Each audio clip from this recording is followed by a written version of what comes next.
Suara dering ponsel milik Ares memecah keheningan yang ada di mobil tersebut. Ares merogoh ponselnya dari saku jasnya dan melihatnya.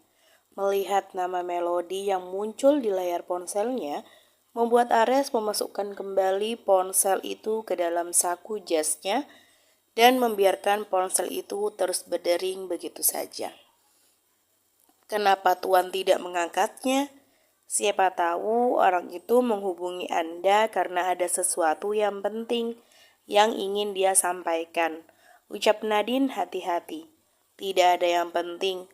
Saut Ares dan Nadine pun mengedikkan bahunya dengan acuh. Yang penting dia sudah mengingatkannya. Ares menghela nafas mendengar suara dering ponselnya yang tak kunjung berhenti. Dengan wajah kesal, dia akhirnya mengangkat panggilan itu. Ada apa? Tanya Ares dengan datar. Kamu lagi di mana, Hani?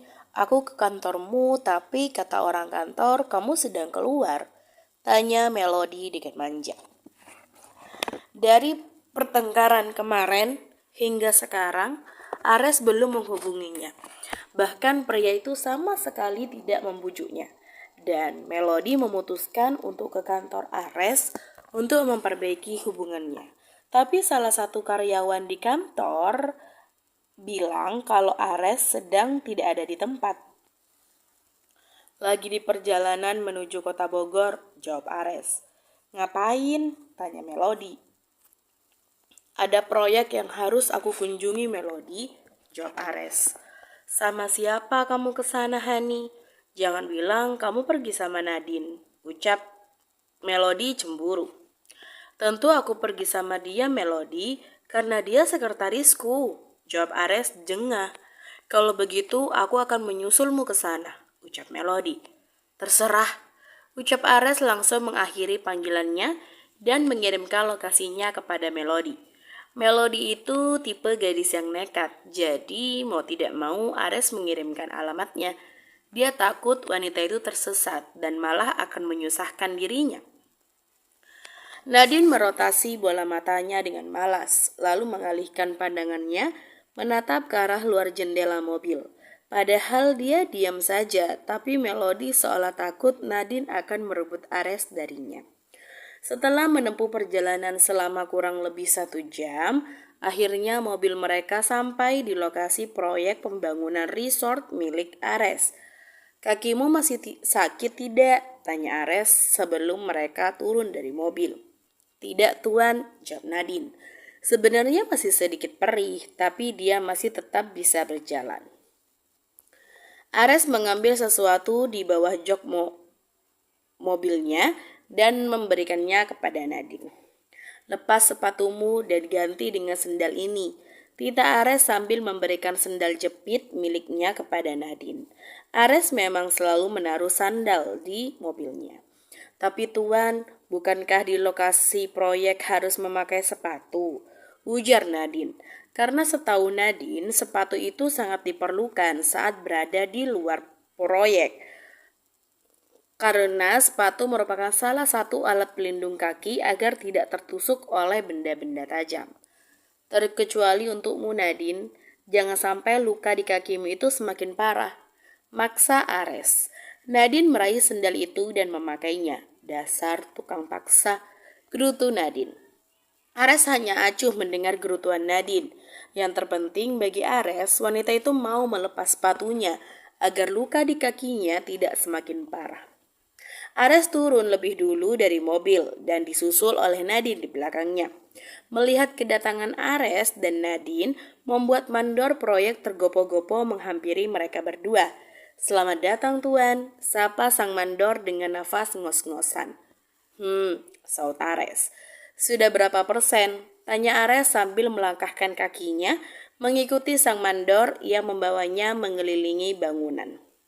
Sudah hampir 50% Tuan, saut sang mandor. Ares mengangguk dan lanjut mengecek bangunan. Di tempat lain, Melody marah-marah setelah mendengar kabar dari Ares yang pergi ke kota B bersama Nadine. Padahal mereka berdua pergi hanya karena pekerjaan, bukan untuk bersenang-senang. Tapi Melody sudah marah-marah tidak jelas. Ini nggak bisa dibiarkan. Aku harus menyusun mereka. Aku tidak ingin hubungan mereka semakin dekat, gerutu Melody.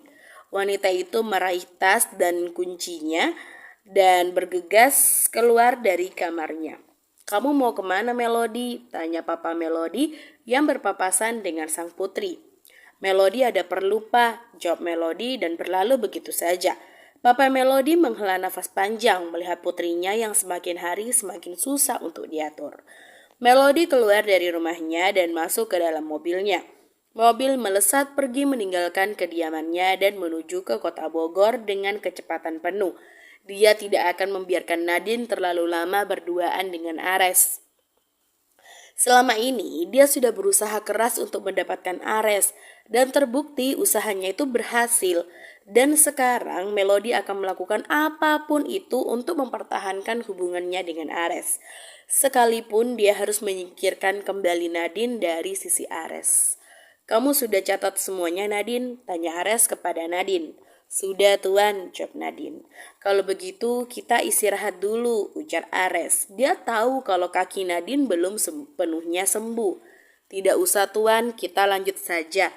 Saud Nadine ingin segera menyelesaikan pekerjaannya. Jam di tangannya sudah menunjukkan pukul 4 sore. Jangan sampai pekerjaan itu belum selesai dan akan berakhir lembur. Kamu yakin? Tanya Ares memastikan dan disambut anggukan oleh Nadine. Mereka kembali berkeliling. Mandor menjelaskan semua progres pembangunan resort tersebut. Resort yang dibangun di daerah pegunungan tentu membuat daya tarik sendiri bagi para pengunjung. Pemandangan yang disuguhkan oleh resort tersebut sangatlah indah dan menakjubkan. Tak hanya pemandangan yang bagus, resort tersebut juga dilengkapi dengan berbagai macam area seperti area bermain anak, kolam renang, tempat spa, tempat gym, dan tak lupa juga ada mini zoo. Nadine mengikuti mereka dari belakang. Dia mencatat poin-poin penting yang disampaikan oleh Mandor dan membuat dia tidak memperhatikan langkahnya. Bruk! Au! Pekik Nadine jatuh akibat tak memperhatikan jalan dan membuat dia tersandung. Nadine, pekik Ares menoleh melihat Nadine yang jatuh tersungkur di lantai yang masih kasar. Ares langsung menghampiri Nadine dan menolongnya. Kenapa bisa jatuh? Kenapa tidak hati-hati sih? Omel Ares sambil memeriksa lutut Nadine yang berdarah. Sakit, ringis Nadine. Lain kali hati-hati jalannya, ucap Ares seraya mengambil sapu tangan dari saku celananya dan membersihkan lutut Nadine yang berdarah. Ayo kita ke mobil, kita obati dulu lukamu. Jangan sampai lukamu itu infeksi karena tidak langsung diobati, ucap Ares. Ares membantu Nadine berdiri dan merangkulnya. Ares memapah Nadine menuju ke mobilnya. Tapi baru juga mereka akan berjalan beberapa langkah, tiba-tiba tubuh Nadine didorong oleh seseorang dari belakang. Bruk! Ah! Pekik Nadine kembali tersungkur. Dia menggunakan lutut dan telapak tangannya untuk menyangga tubuhnya. Dan alhasil kerikil yang ada di lantai itu menancap mengenai lutut dan juga telapak tangannya. Nadine! Pekik Ares karena panik. Ares hendak menolong Nadine, tapi tangannya ditarik oleh seseorang. Kamu apa-apaan sih, Res? Katanya kamu mau kerja. Tapi ternyata kamu malah bermesraan dengan wanita murahan itu. Marah Melody yang tidak tahu kejadian yang sebenarnya. Kamu yang apa-apaan, Melody? Kamu tiba-tiba datang dan langsung mendorong Nadine begitu saja. Sentak Ares dengan marah. Aku tidak bermesraan dengan Nadine. Dia tadi jatuh dan aku berniat menolongnya tidak lebih. Lanjut Ares menjelaskan. Halah, itu pasti akal-akalan dia saja supaya bisa dekat dengan kamu. Saud Melody tak percaya. Lama-lama aku capek dengan sikapmu, Melody. Kalau kamu tidak percaya dengan Nadine, setidaknya kamu percaya denganku, Melody. Apa aku salah kalau aku mengkhawatirkanmu, hah? Mengkhawatirkanku dari apa? Dari Nadine. Asal kamu tahu selama ini Nadine tidak pernah sekalipun mencoba mendekatiku ataupun merayuku. Kami bekerja secara profesional. Mereka berdua terus berdebat. Nadine mendongak ke atas dan melihat ada sebuah lempengan besi yang hendak terjatuh dari atas.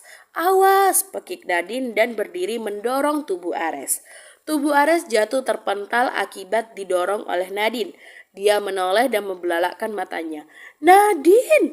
teriak Ares melihat tubuh Nadine yang tertimpa lempengan besi, terutama di bagian kakinya. Ares bangkit dan berdiri menghampiri Nadine. Ares dibantu oleh para pekerja yang ada di situ untuk menyingkirkan lempengan besi yang menimpa tubuh Nadine. Banyak orang yang ngerubungin Nadine. Setelah lempengan besi itu berhasil disingkirkan, Ares meminta tolong kepada para pekerja untuk membantunya mengangkat tubuh Nadine dan membawanya ke mobil. "Tolong bantu saya mengangkatnya," pekik Ares dengan panik melihat kondisi Nadine yang sudah terkapar tidak sadarkan diri. Punggung Nadine yang mengeluarkan banyak darah juga membuat pria itu semakin panik. Sepertinya punggung Nadine juga sempat tergores oleh lempengan besi itu. Ares tidak memperdulikan keberadaan Melody. Saat ini yang ada di pikirannya hanya keselamatan Nadine. Dia takut terjadi sesuatu dengan mantan kekasihnya itu. Nadine digotong oleh beberapa orang dan dibawa menuju ke mobil milik Ares yang ada di parkiran. Ares masuk lebih dulu ke dalam mobil, lalu setelah itu barulah Nadine yang dibawa masuk ke dalam mobil. Kepala Nadine direbahkan di atas kedua paha Ares. Kemudian Ares mengeluarkan sapu tangannya dan ia gunakan untuk menekan punggung Nadine guna menghentikan pendarahannya. Beruntung, sang sopir masih setia berada di dalam mobil, sehingga mobil bisa langsung melaju menuju ke salah satu rumah sakit yang ada di kota itu. "Hei, Nadine, bangun!" panggil Ares sambil menepuk-nepuk pipi Nadine. Namun Nadine tidak merespon sama sekali. Mereka harus menempuh waktu yang cukup lama untuk sampai ke rumah sakit. Karena jarak dari lokasi proyek hingga ke rumah sakit cukup memakan waktu yang lama. Di sepanjang perjalanan menuju ke rumah sakit, Ares terus berdoa sambil memeluk Nadine dan mengecupi puncak kepalanya. "Ngebut, Pak," tita Ares cemas karena Nadine tak kunjung membuka matanya. "Baik, Tuan." Sang sopir langsung menambah kecepatan laju mobilnya. Hingga tak lama sang sopir menghentikan mobilnya di depan lobi rumah sakit. Sopir keluar dan membantu membukakan pintu untuk Ares. Ares keluar dari mobil sambil menggendong Nadine dan berlari masuk ke dalam rumah sakit. Tolong teman saya, Sus," teriak Ares minta tolong kepada salah satu perawat yang kebetulan sedang lewat di hadapannya. Perawat itu langsung sigap. Dia mengambil brangkar dan meminta Ares untuk merebahkan tubuh Nadine di atas brangkar tersebut. Setelah itu, perawat mendorong brangkar Nadine menuju ke ruang ICU. "Silakan tunggu di depan, kami akan segera menangani pasien," ucap dokter. Ares mengangguk patuh karena tidak ingin mempersulit pekerjaan mereka. Ares duduk di ruang tunggu dengan perasaan gelisah. Dia takut terjadi sesuatu kepada Nadine. "Ya Allah, selamatkanlah Nadine," ucap Ares berdoa. Ares mengingat sesuatu. Dia mengambil ponselnya dan mencoba menghubungi orang tuanya. Namun sudah panggilan ketiga, orang tuanya tak kunjung mengangkatnya. Akhirnya dia mencoba menghubungi adiknya. "Halo, iya Kak," sapa Ara dari seberang sana. "Dek, kamu tolong datang ke rumah Kak Nadine dan beritahu kepada orang tuanya kalau Kak Nadine masuk rumah sakit. Nanti kakak akan kirim lokasi rumah sakitnya," ucap Ares meminta Ara untuk memberitahu kedua orang tua Nadine. Karena kebetulan Ares sudah tidak menyimpan nomor orang tua Nadine. Sementara ponsel Nadine dia tidak tahu entah kemana. "Hah? Memangnya Kak Nadine kenapa, Kak?" tanya Ara kaget. "Kak Nadine mengalami kecelakaan di tempat kerja gara-gara nolongin kakak," jawab Ares membuat Ara panik di seberang sana. "Baik Kak, Ara akan segera ke rumah Kak Nadine dan memberitahu keluarganya," ucap Ara dengan panik. Di rumah Ara langsung berlari menuju ke kamar orang tuanya. "Ibu, ayah," teriak Ara sambil menggedor-gedor pintu kamar orang tuanya. Sedangkan di dalam kamar, Anika langsung menghentikan suaminya yang sedang bergerak di atas tubuhnya. "Sayang, berhenti dulu, itu lihat dulu Ara, kenapa kok teriak-teriak?" tanya Anika khawatir terjadi sesuatu dengan sang putri. "Tanggung yang," rengek Nevan namun tubuhnya langsung didorong oleh Anika. "Kita bisa lanjutkan nanti, kita lihat Ara dulu," saut Anika seraya meraih bajunya dan berlari ke kamar mandi. Nevan pun patuh dengan wajah cemberut. Dia memakai kembali celananya. Tanpa menggunakan baju dia berjalan menuju ke arah pintu. Pintu terbuka, memperlihatkan wajah Ara yang sedang panik. Ayah, cepet, antar Ara ke rumah Kak Nadine. Tadi Kak Ares telepon Ara, katanya Kak Nadine mengalami kecelakaan gara-gara nolongin Kak Ares, cerocos aja Ara dengan panik. Hah? Lalu di mana mereka sekarang? Tanya Nevan juga ikut panik. Ini ya, Ara menunjukkan ponsel miliknya dan memperlihatkan lokasi yang baru saja dikirim oleh kakaknya. Ya Tuhan, ternyata mereka ada di kota Bogor, gumam Nevan. Nevan mengembalikan ponsel milik putrinya dan memanggil istrinya. Sayang, teriak Nevan membuat Anika berlari tergopoh-gopoh menghampiri suaminya. Ada apa? Tanya Anika khawatir. Kita harus ke Bogor sekarang juga, saut Nevandra. Ada apa? Ini sudah malam, kenapa kita harus ke Bogor? Tanya Anika bingung. Nanti aku jelaskan di jalan, kita harus segera ke rumah Nadine terlebih dahulu, saut Nevan. Kalian tunggu di depan, ayah mau pakai celana dulu. Ucap Nevan karena saat ini dia hanya memakai celana boxer dan bertelanjang dada. Tanpa banyak bicara, Anika dan Ara mengangguk patuh dan langsung turun ke bawah. Nevan memakai bajunya dengan cepat. Setelah selesai, dia langsung turun ke bawah, menyusul anak dan juga istrinya yang sudah berada di dalam mobil. Jalan Pak, tita Nevan setelah masuk ke dalam mobil. Di perjalanan, Ara memberitahu alamat rumah Nadine kepada sopir pribadi keluarganya. Di sebuah rumah terlihat kedua orang tua Nadine tiba-tiba merasa gelisah. Karena sampai sekarang Nadine belum juga pulang. Mereka mencoba menghubungi nomor ponselnya tapi tidak bisa. Nadine kemana ya Pak? Kenapa nomornya susah dihubungi? Tanya Mama Nadine dengan cemas. Mungkin dia lembur mah, sahut Papa Nadine mencoba memberi pengertian kepada istrinya.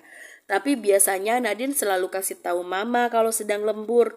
Mungkin ponsel Nadine baterainya habis mah, makanya dia tidak bisa memberitahu Mama. Ucap Papa Nadine yang sebenarnya dalam hatinya juga merasa cemas karena sang putri hingga sekarang belum pulang. Padahal waktu sudah menunjukkan pukul 8 malam. Tak lama terdengar suara pintu yang diketuk dari luar. Ada yang ketuk pintu, Pak. Coba sana Papa lihat, ucap Mama Nadine. Memangnya siapa yang bertamu malam-malam seperti ini, Ma? Saut Papa Nadine. Mama tidak tahu, lebih baik Papa lihat aja, saran Mama Nadine. Papa Nadine mengangguk seraya beranjak dari tempat duduknya. Dia melangkahkan kakinya ke arah pintu dan membukanya. Nak Ara, ucap Papa Nadine yang melihat Ara berdiri di depan pintu rumahnya. Iya Om, Ara kesini mau memberi kabar tentang Kak Nadine kepada Om, ucap Ara. Ada apa dengan Nadine, Nak Ara? Tanya Papa Nadine. Ara tak langsung menjawab. Dia mengambil nafas dalam-dalam dan menghembuskannya lewat mulut. Dia tidak tega memberitahu kabar Nadine kepada kedua orang tua Nadine. Ara takut orang tua Nadine akan syok setelah mendengar kabar kecelakaan putri semata wayangnya. Ada apa dengan Nadine, Nak Ara? Tanya Papa Nadine lagi. Kak Nadine kecelakaan di lokasi proyek Om dan sekarang dia sedang berada di rumah sakit yang ada di Bogor, jawab Ara. Tubuh Papa Nadine langsung limbung. Beruntung Mama Nadine datang dan berhasil menahan tubuh suaminya. Papa kenapa? Tanya Mama Nadine panik melihat tubuh suaminya yang tiba-tiba limbung. Nadine Nadine kecelakaan, jawab Papa Nadine. Apa? Pekik Mama Nadine kaget. Kita tidak ada waktu lagi. Kita harus segera pergi ke sana sekarang juga, ucap Nevan tiba-tiba. Dia akhirnya turun dari mobil karena tidak kunjung melihat putrinya kembali. Ayo Pak, kita ke sana sekarang. Kita harus lihat Nadine, Pak, ucap Mama Nadine panik sambil berderai air mata. Ara menuntun Mama Nadine dan membawanya masuk ke dalam mobil milik ayahnya. Setelah memastikan semua masuk, barulah sang sopir langsung melajukan mobilnya menuju ke rumah sakit yang ada di Bogor. Di sepanjang jalan, kedua orang tua Nadine terus berdoa meminta keselamatan untuk putrinya. Bersambung.